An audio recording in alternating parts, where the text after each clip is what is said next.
안녕하세요. 회원 여러분, 오늘도 흑사병에 관한 두 번째 이야기를 전해드리겠습니다. 지난번에 14세기 이후에 유럽을 강타한 흑사병 이야기를 전해드렸죠. 그러나 흑사병은 14세기 이후에도 300년 동안이나 20번 넘게 전 유럽을 공포로 몰아넣는데요. 페스트균에 감염된 쥐에 기생하는 벼룩이 쥐의 피를 빨아먹으면서 페스트균에 감염되고, 이 벼룩에 사람이 물리면 페스트균에 감염된다는 사실, 이 사실을 그 당시에는 전혀 몰랐습니다. 알 수가 없었겠죠. 따라서 이 무서운 재앙의 희생양이 필요했습니다. 당시에 유럽에서는 가장 적대시하고 멸시하던 인종이 유대인이었어요. 그래서 유럽인들은 바로 페스트의 원인을 유대인들한테 화살을 돌렸어요. 지금 사진을 하나 보여드리겠습니다. 네, 이 사진은 바로 유럽인들이 집단으로 거주하며 살았던 게토라는 마을입니다. 집단 거주지죠. 여기를 벗어날 수가 없었어요. 사진에 나타나듯이 이 마을은 상당히 지저분하고 협소하고 보기만 해도 바닥에 뭔가가 바이러스가 기생하고 있을 것 같죠? 이런 거주지에 살고 있었던 유대인들이 자신들이 먹는 식수인 우물에 독약을 퍼뜨렸다, 또는 마녀가 퍼뜨렸다 라는 모함과 오해가 난무하면서 또 다른 엄청나고 비극적인 사건들을 겪게 됩니다.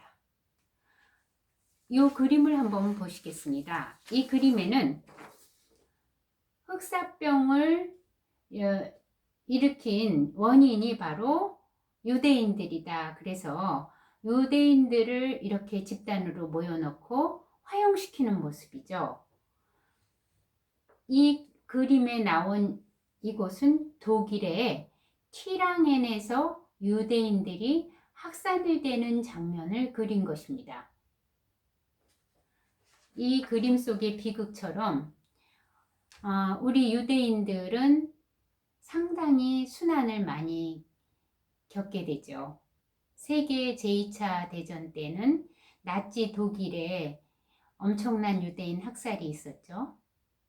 그 외에도 우리 일본 제국주의가 우리나라를 식민지화하면서 그 당시에 일본 내에 관동 대지진이라는 엄청난 자연재앙을 맞게 되었을 때, 그들은 일본 제국주의를 이끌어가던 지도부들은 바로 이 관동 대지진의 폐해를 우리 일본에 살고 있는 조선인에게 돌렸습니다.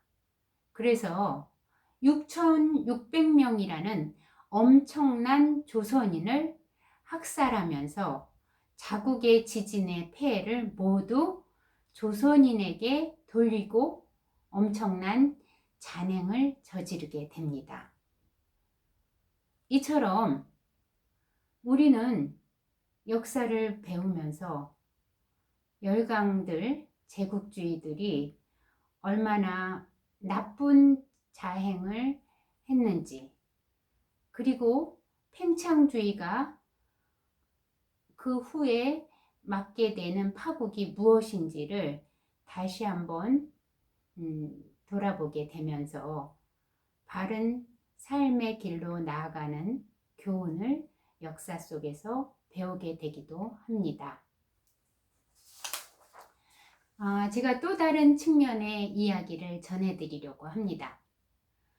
요즘 자주 들을 수 있는 공항의 검역이라는 부분에 그 팻말이 보이기도 하는데요.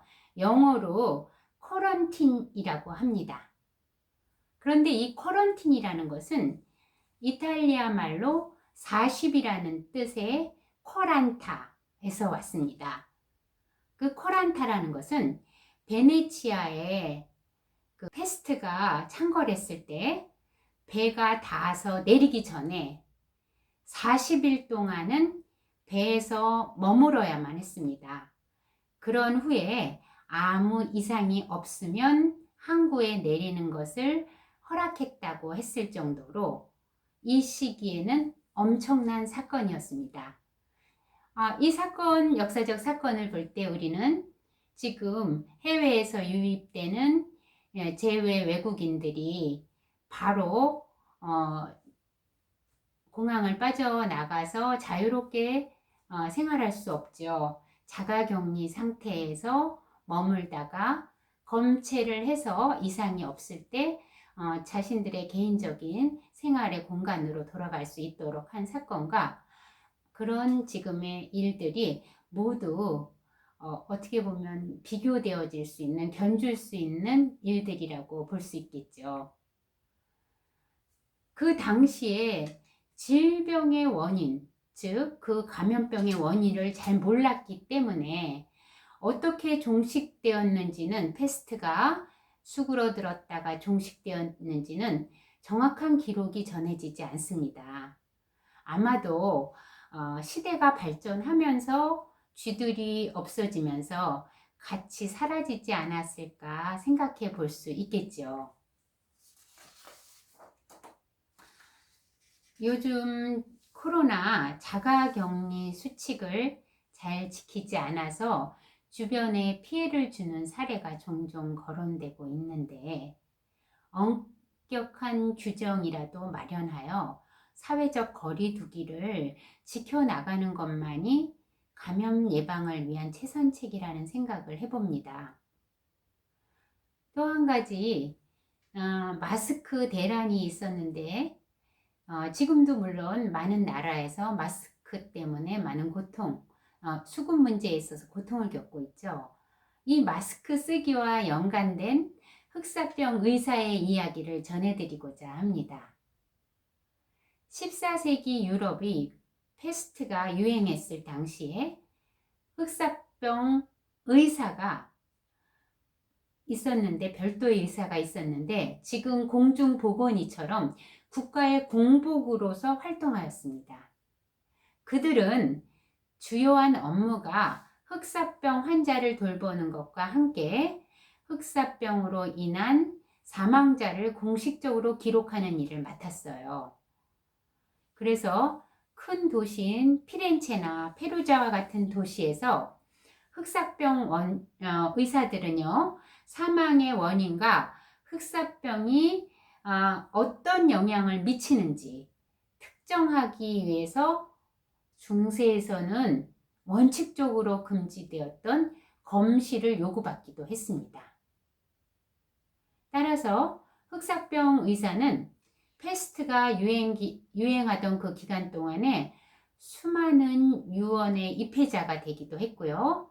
또 죽음을 앞둔 환자에게 어떻게 처신해야 하는지도 조언하기도 했습니다.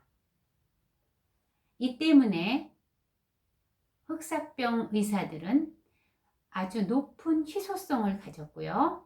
특별한 혜택이 주어지기도 했습니다.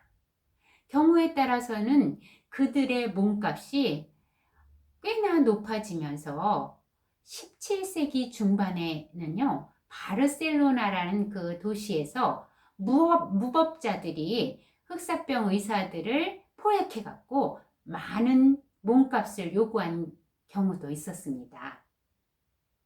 이 자료는 흑사병 의사의 복장에 관한 모습을 나타내고 있는데요. 제가 한번 다시 사진을 보여드리겠습니다.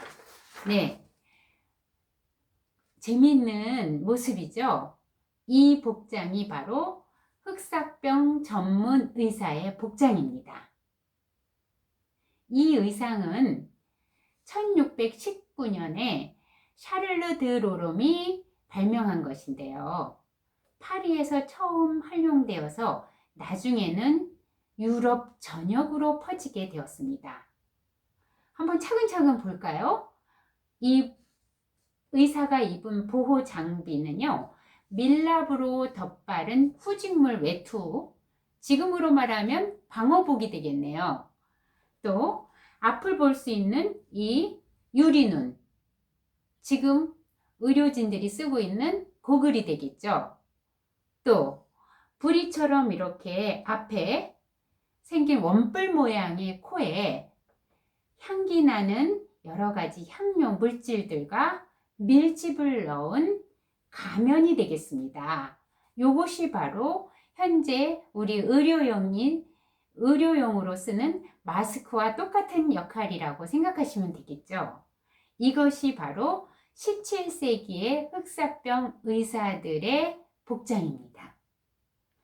여기 가면에 씌워진 이곳에는 아주 향기 나는 향료들로 가득 채웠어요. 예를 들면 민트라든가 장미꽃잎, 레몬밤,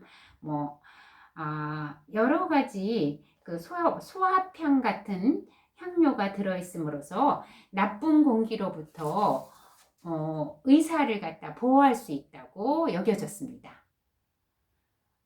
또한 즙을 넣었다고 했죠. 이 즙은 나쁜 공기를 걸러내기 위한 여과 장치였다고 합니다.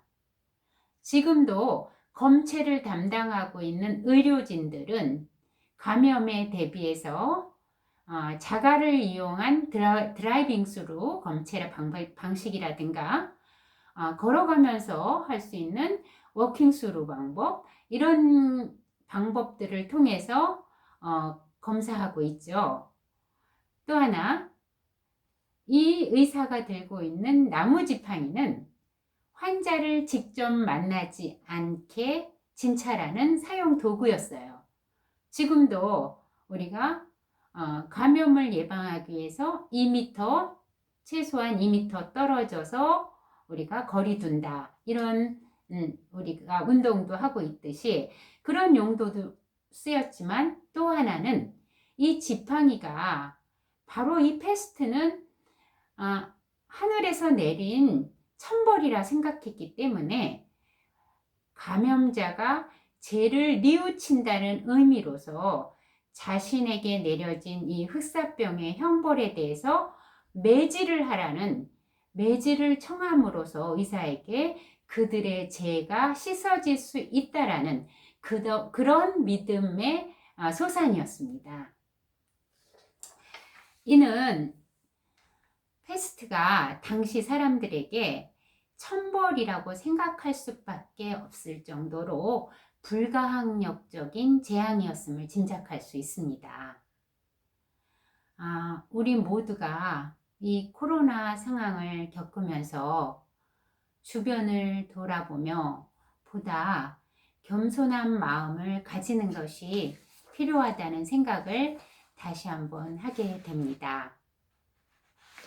지금까지 회원님 여러분과 코로나 상황을 견디면서 역사 속에서 어떤 대역병이 있었나, 가장 인류에게 불어닥친 큰 감염병, 질병은 무엇인가를 생각하면서 중세 패스트에 대해서 이야기 나누었습니다.